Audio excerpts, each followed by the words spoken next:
चलिए, deduction from gross total income section कौन सा है? 80C to 80U। ये ग्रॉस टोटल इनकम कैसे कंप्यूट करते हैं? You add all the 5 heads. कौन कौन से 5 heads? Salary, house property, PGDP, capital gain, other sources और 2 adjustment, clubbing of income and set off and carry forward of losses. क्या आएगा? ग्रॉस टोटल इनकम आएगा, उसमें 80C to 80U माइनस करेंगे। इसमें कुछ कंडीशंस भी बताई थी। 80C to 80U किससे ज्यादा नहीं हो सकता? ग्रॉस टोटल इनकम से ज्यादा नहीं हो सकता। और 80C to 80U जब भी माइनस होगा, किससे माइनस होगा? नॉर्मल इनकम से माइनस होगा। किससे माइनस नहीं होगा? स्पेशल इनकम और कैजुअल इनकम से माइनस नहीं होगा।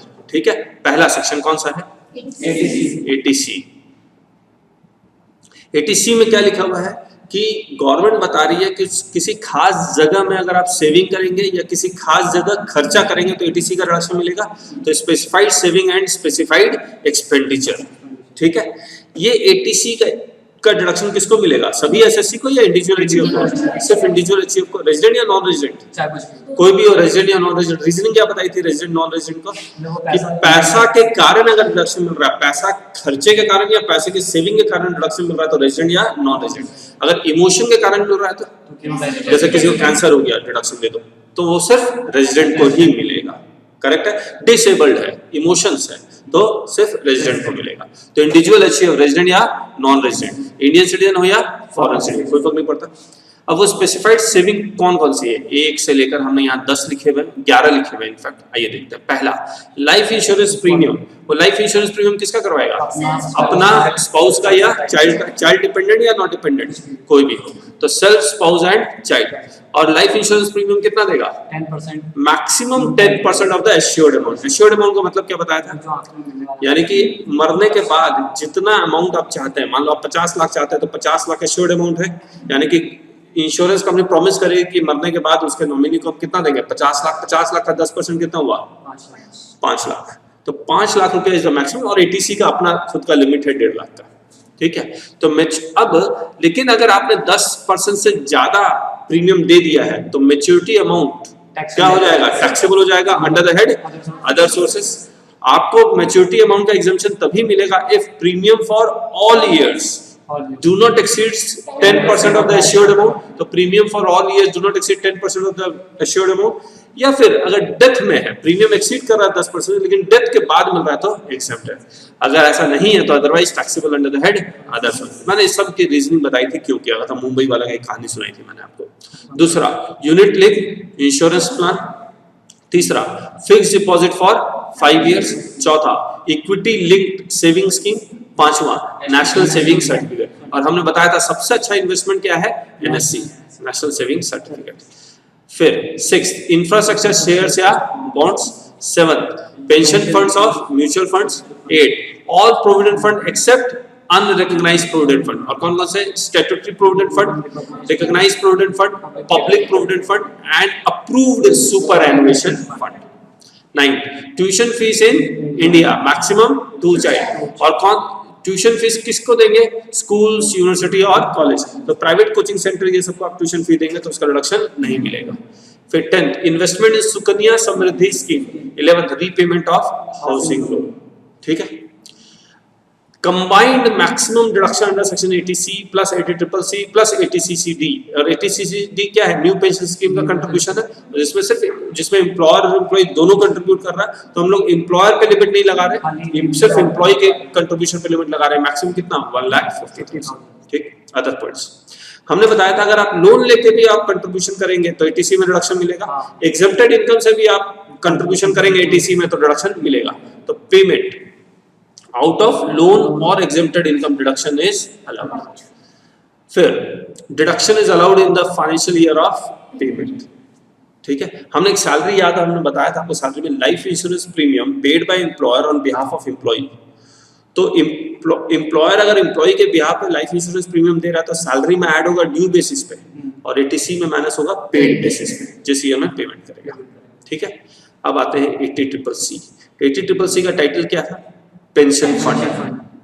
ठीक है, किसको डिडक्शन मिलेगा? इंडिविजुअल, एचयूएफ को नहीं मिलेगा। इंडिविजुअल रेजिडेंट या नॉन रेजिडेंट, इंडियन सिटीजन या फॉरेन सिटीजन, कोई भी हो इंडिविजुअल होना चाहिए, डिडक्शन मिल जाएगा। कहाँ कंट्रीब्यूट करेगा? Contribution to pension fund of insurance companies, annuity scheme और एनी अदर पेंशन प्लान, और हमने आपको इसका पूरा मैथमेटिक्स बताया था ये कैसे काम करता है। फिर अमाउंट ऑफ डिडक्शन, वही combined deduction, combined maximum deduction 80C plus 80CCC plus 80CCD only employees contribution can not exceed ₹1,50,000, और अदर पॉइंट में payment should be made out of taxable income. इसका मतलब लोन से अगर आप कंट्रीब्यूशन करेंगे 80CCC में तो डिडक्शन नहीं मिलेगा, एग्जेम्प्टेड इनकम से आप कंट्रीब्यूशन करेंगे 80CCC में तो डिडक्शन नहीं मिलेगा। आया। इसके बाद 80CCD, ये new pension scheme, pension fund, new pension scheme जो गवर्नमेंट मेंटेन करता है, किसको रिडक्शन मिलेगा? इंडिविजुअल, अगेन एचयूएफ को नहीं मिलेगा, resident non resident Indian citizen या फॉरेन सिटीजन। किस में पेमेंट करेगा? Contribution to pension fund set up by central government, new pension scheme. अब amount of reduction, employer contribute कर रहा है तो मैक्सिमम 10% ऑफ सास, सास का मतलब सुपर एनुएशन सैलरी, और सुपर एनुएशन सैलरी का मतलब basic salary plus DA bracket plus commission, और यहाँ पर वो 1.5 लाख की लिमिट एम्प्लॉयर का कंट्रीब्यूशन एप्लीकेबल नहीं होगी, plus employ contribution maximum 10% of सास फॉर एम्प्लॉय, लेकिन यहाँ पर लिमिट एप्लीकेबल होगी 1.5 लाख की। इसका मतलब अगर 20 लाख सैलरी है और एम्प्लॉय 12% कंट्रीब्यूट कर रहा है, तो ये जो 12% एम्प्लॉयर का कंट्रीब्यूशन ऐड हो जाएगा। जो एम्प्लॉय का कंट्रीब्यूशन हो तो 20 लाख में सही है, तो वो तो एडेड ऑलरेडी है, तो 20 लाख प्लस 12% ऑफ 20 लाख 2,20,000, तो उसका ग्रॉस टोटल इनकम आ जाएगा 22,20,000, बाकी इनकम मान लो नहीं है। अब जब माइनस होगा ग्रॉस टोटल इनकम में से, तो एम्प्लॉयर का कंट्रीब्यूशन कितना माइनस होगा? 10% ऑफ 20 लाख यानी कि 2 लाख, 1.5 लाख का लिमिट नहीं एप्लीकेबल होगा, और एम्प्लॉय का कंट्रीब्यूशन कितना माइनस होगा? 10% ऑफ कितना? 20 लाख, तो 2 लाख हुआ, तो माइनस कितना हुआ? 1.5 लाख। लेकिन हम लोग आपको एक बात और पढ़ रही थी, an additional deduction of up to ₹50,000 over and above 1,50,000 is allowed to an individual, तो पूरा 2 लाख माइनस। यही अगर 30 लाख होता तब तो 2 लाख की लिमिट आ जाती, 10% लगाते हैं फिर 2 लाख की लिमिट लगाते हैं। ठीक है, next other points, payment should be made out of taxable income and lump sum withdrawal for employee, याद रखना ये lump sum withdrawal for employee is 40% exempt, लेकिन अगर lump sum withdrawal को employee के अलावा कोई और करेगा तो वो fully taxable हो जाएगा, और lump sum withdrawal on death चाहे employee करे या other करे, यानी कि नॉमिनी करता है, तो वो 100% exempt होगा। आइए सेक्शन 80D, 80D क्या है? Health insurance premium. अब ये हेल्थ इंश्योरेंस प्रीमियम का रिडक्शन किसको मिलेगा? इंडिविजुअल और एचयूएफ, पैसे के कारण मिल रहा है इसलिए resident non resident Indian citizen या फॉरेन सिटीजन से कोई फर्क नहीं पड़ता। नेचर ऑफ पेमेंट क्या है? Contribution to health insurance premium and for preventive health checkup. Amount of deduction, इसका डिडक्शन तो इंडिविजुअल एचयूएफ को मिलेगा, तो इंडिविजुअल हेल्थ इंश्योरेंस प्रीमियम किसका लेगा? हेल्थ इंश्योरेंस किसका लेगा? Self, spouse and dependent children का। और पेरेंट्स का लेगा? यस, चाहे पेरेंट डिपेंडेंट या नॉन डिपेंडेंट, कभी खुशी कभी गम, it's all about loving your parents. मैंने ये डायरेक्ट बोला था, और चिल्ड्रन नालायक है इसलिए उसका इंश्योरेंस लेना पड़ेगा। ठीक है, मैक्सिमम, मैंने ये बॉक्स 1 है, ये बॉक्स 2 है। बॉक्स 1 के लिए मैक्सिमम कितना है? 25,000। बॉक्स 2 के लिए यानी कि पेरेंट्स के लिए मैक्सिमम कितना है? 25,000, यानी कि 25,000 प्लस 25,000 का रिडक्शन है। और अगर इसमें से कोई रेजिडेंट सीनियर सिटीजन है तो ये 25,000 की लिमिट कहां तक हो जाएगी? 30,000। ये 25,000 की लिमिट कहां तक हो जाएगी? 30,000 तक। ठीक है, फिर हमने आपको बात बताई थी, अगर वेरी सीनियर सिटीजन जिसकी उम्र कम से कम 80 साल है, उनका हेल्थ इंश्योरेंस लेते ही इंश्योरेंस कंपनी करती नहीं है, तो गवर्नमेंट ने कहा कोई बात नहीं, इंश्योरेंस लो या ना लो। अगर वेरी सीनियर सिटीजन है तो हम 30,000 का आपको ऑटोमेटिकली डिडक्शन दे देंगे, यानी कि आप सिर्फ बता दो फैमिली मेंबर में एक 80 साल का बुजुर्ग है, 30,000 रुपए का डिडक्शन 80D में दे दो। तो very deduction of ₹30,000 is allowed in case of medical expenditure even if no insurance premium is paid। तो मेडिकल एक्सपेंडिचर इनका होना चाहिए। ठीक है, और ये जो 30,000 की जो लिमिट है, ऐसा नहीं है कि ये 30,000 इधर और ये 30,000 इधर, दोनों 60,000 ऐसे नहीं होगा। ये 30,000 किस बॉक्स 2 के लिए ही है, ये मैक्सिमम लिमिट है। ठीक है, उसके बाद preventive health checkup maximum is 5,000 even if payment is made in cash. ये 5,000 रुपए की लिमिट जो 25,000 के अंदर ही आएगी और 30,000 के अंदर ही आएगी, यानी कि अगर आपने 25,000 का हेल्थ इंश्योरेंस लिया है, 5,000 प्रिवेंटिव हेल्थ चेकअप किया है, तो मैक्सिमम लिमिट कितनी? 25,000 ही आएगी।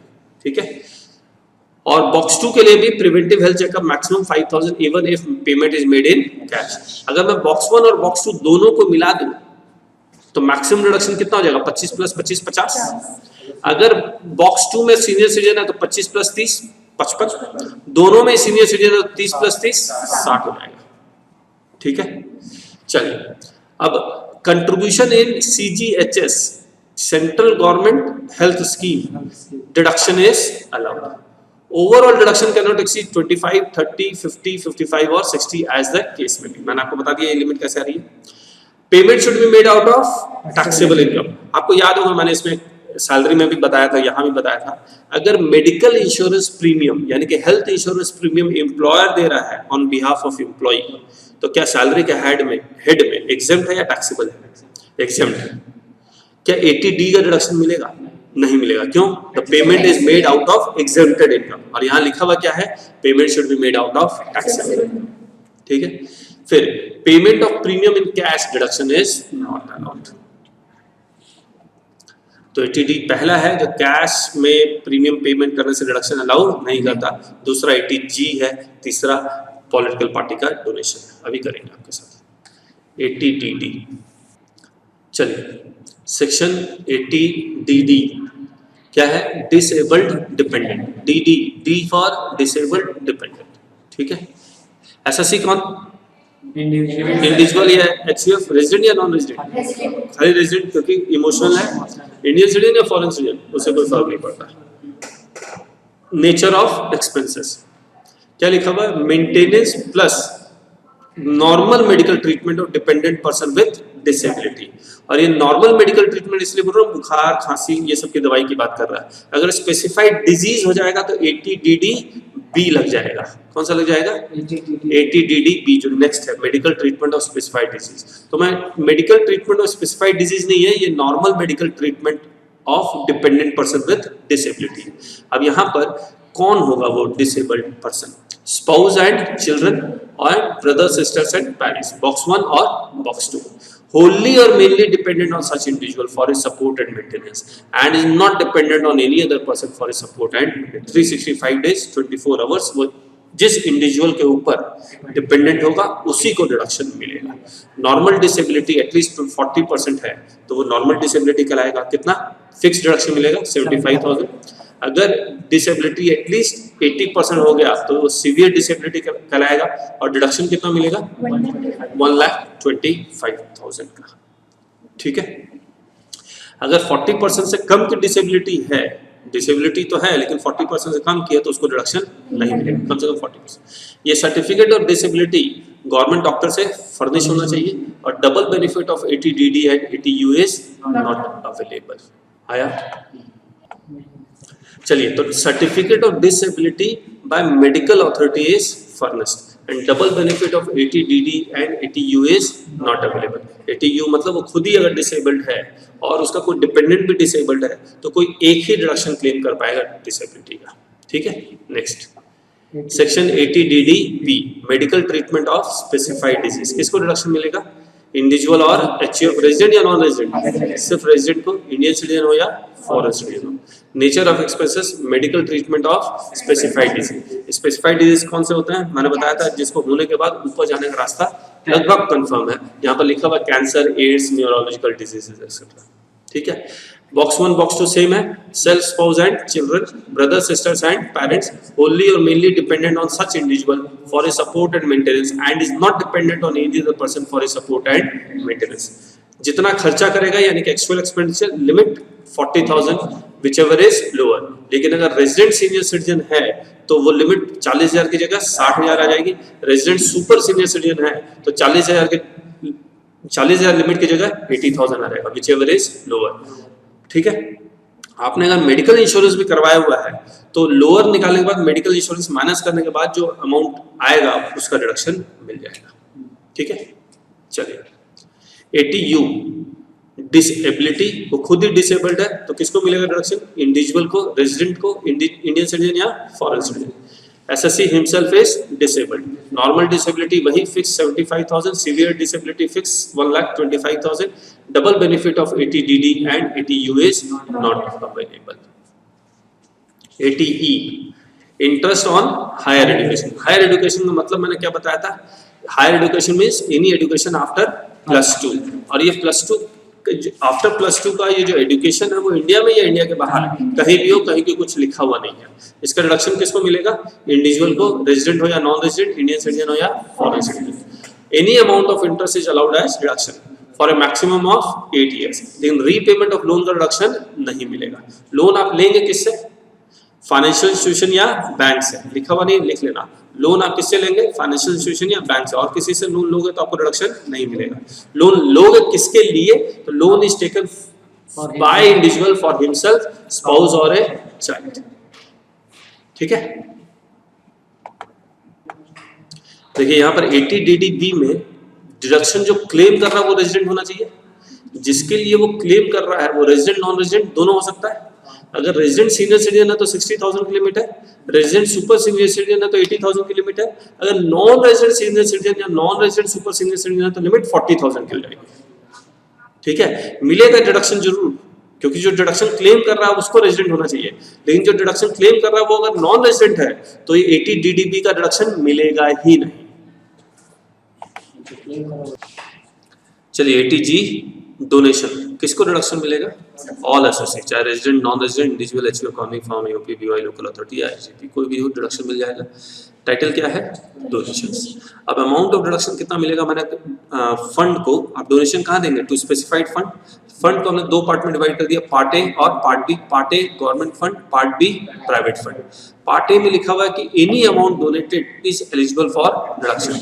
याद रखना, डिडक्शन नहीं बोल रहा, इज एलिजिबल फॉर डिडक्शन। अगर तो गवर्नमेंट फंड में आप किसी भी अमाउंट का डोनेशन देंगे आपको डिडक्शन मिल जाएगा।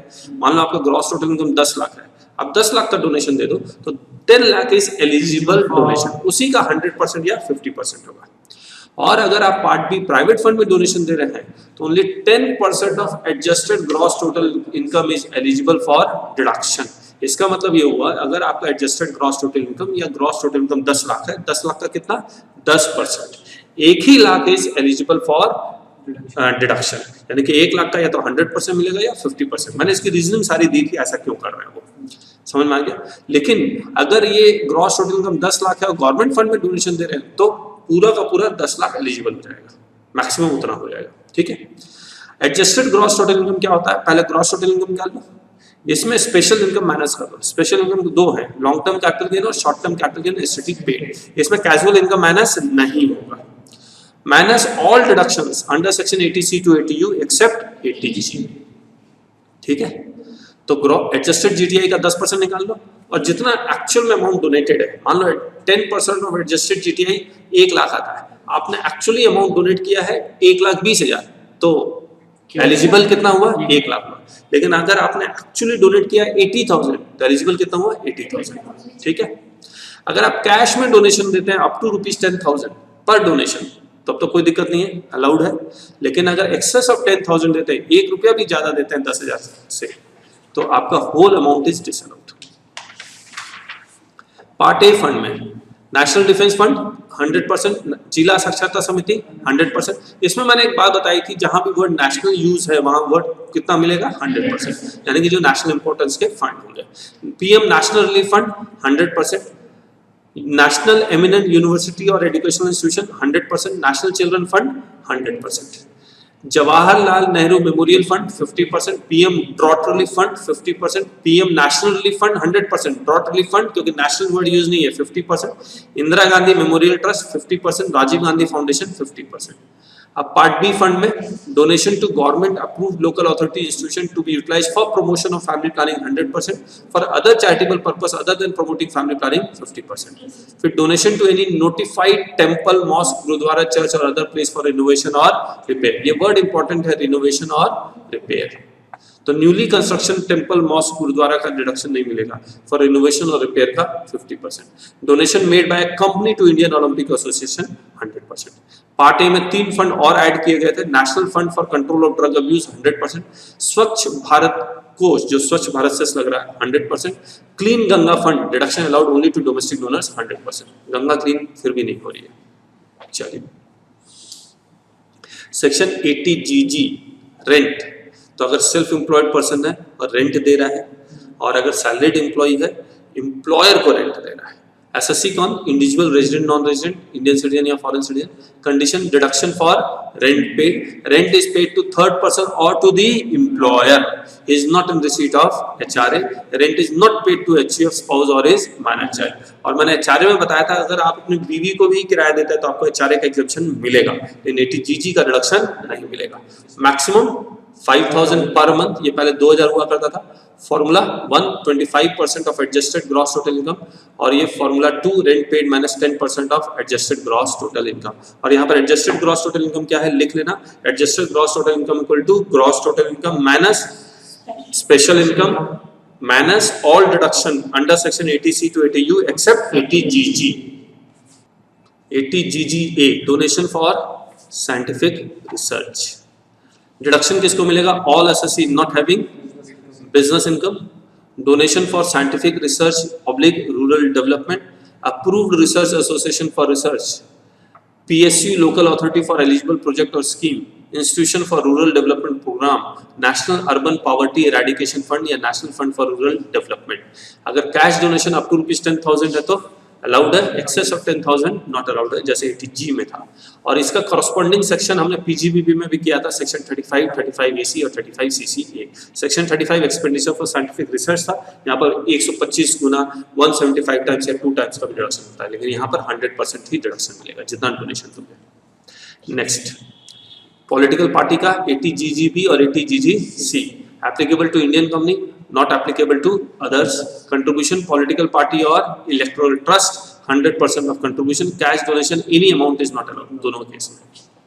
और 80GGC में इंडियन कंपनी के अलावा बाकी एसएससी को डिडक्शन मिलता है. यहाँ पर local authority and every artificial juridical person wholly और partly funded by the government, अगर ये डोनेशन देगा तो डिडक्शन नहीं मिलेगा. किसको डोनेशन देगा? पॉलिटिकल पार्टी और electoral trust. Amount of deduction 100% of contribution, और अगर cash donation any amount is not allowed as deduction. 80JJA all SSC profits from biodegradable waste. Amount of reduction 100% of profits for consecutive 5 years from the year of start of business. Nature of income collecting and processing or treating of biodegradable waste for generating power or producing biofertilizer, biopesticides or biogas for fuel or organic manure. फिर section 80QQB 80RRB किसको reduction मिलेगा? Resident, individual या HUF. Royalty from books या patents. Amount of reduction कितना है? Amount of royalty और ₹3 lakh whichever is lower. आप royalty किससे कमाएंगे? बुक्स से, लिटरेरी, आर्टिस्टिक और scientific nature. Annual royalty can not exceed 15% of sales. Lump sum royalty any amount. इसमें कॉन्सेप्ट क्या है देखिए, जब आप किताब देते हैं छापने के लिए किसी पब्लिशर को, तो पब्लिशर बोलता है हम सेल्स का 20% आपको रॉयल्टी देंगे, लेकिन ये डिडक्शन कितना देगा आपको? सेल्स का 15%. तो एक लिमिट हो गई. ये दूसरा टर्म्स एंड कंडीशन पब्लिशर बोलता है कि आपको हम रॉयल्टी 3 लाख रुपए देंगे, किताब बिके या ना बिके. तो वो क्या हो गया? लमसम रॉयल्टी हो गया. इसीलिए लमसम रॉयल्टी में कोई लिमिट नहीं लगाते इन्हीं. If royalty is earned outside India, then it should be brought into India within 6 months from the end of the financial year. तभी डिडक्शन मिलेगा, वरना नहीं मिलेगा. ठीक है. सेक्शन 80TTA एसएससी कौन है? रेजिडेंट, इंडिविजुअल या HUF. Title interest on saving account not fixed deposit. Nature of income आपने सेविंग अकाउंट बैंक में खोला है, कोऑपरेटिव बैंक में खोला है, लैंड कोऑपरेटिव बैंक में खोला है या पोस्ट ऑफिस में खोला है. पोस्ट ऑफिस में एक तो एग्जाम्पशन भी है 3500 या 7000 का, और डिडक्शन भी है. कितना? Maximum 10,000. Deduction is not available on interest on fixed deposits, it is only on interest on saving, जिसका मैक्सिमम 10,000 का डिडक्शन मिल रहा है. ठीक है.